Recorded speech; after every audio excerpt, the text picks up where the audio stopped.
A letter to Mark Zuckerberg. Mr. Zuckerberg, on January 31st, 2020, CNN reported that you said Facebook would be changing its approach. You were quoted as saying, "Increasingly, we're getting called to censor a lot of different kinds of content that makes me really uncomfortable. So, we're asking you for your help."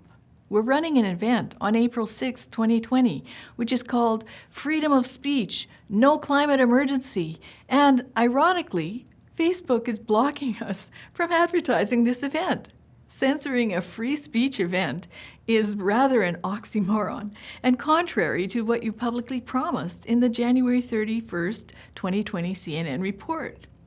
Part of the Facebook justification for rejecting our event ad is related to our support of the Clintel Climate Intelligence Declaration of 500 scientists who state there's no climate emergency.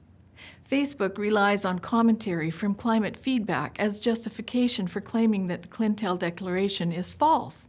But in fact, on October 18, 2019, one of the climate feedback scientists, Rasmus Benestad of Norway, admitted on Norwegian public television that there is no climate emergency today. It's only based on models of the future.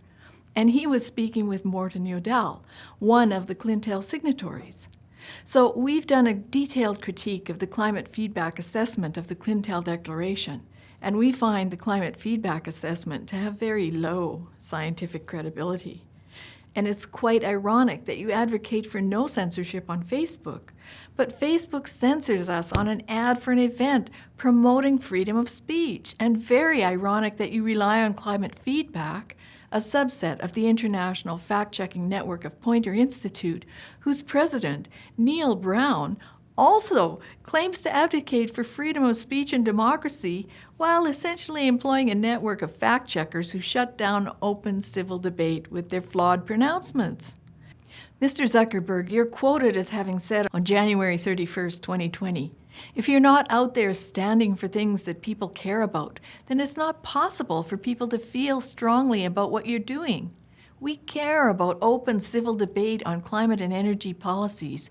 We feel strongly that you have an obligation as a huge and successful tech company that's brought the world together to also encourage open civil debate on these important issues.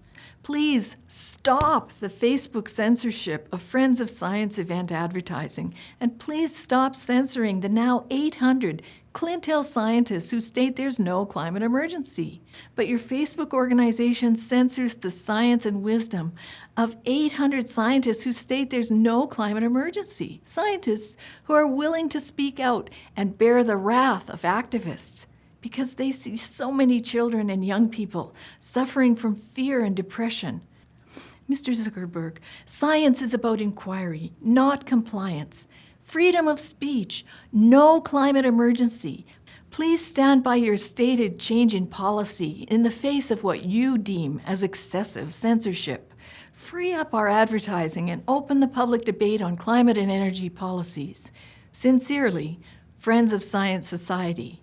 And P.S., for those of you out there who want to support our work, join Friends of Science and donate to the cause. And for tickets to the Freedom of Speech, No Climate Emergency event, go to our homepage and click on the ticket link to Eventbrite. For Friends of Science Society, I'm Michelle Sterling.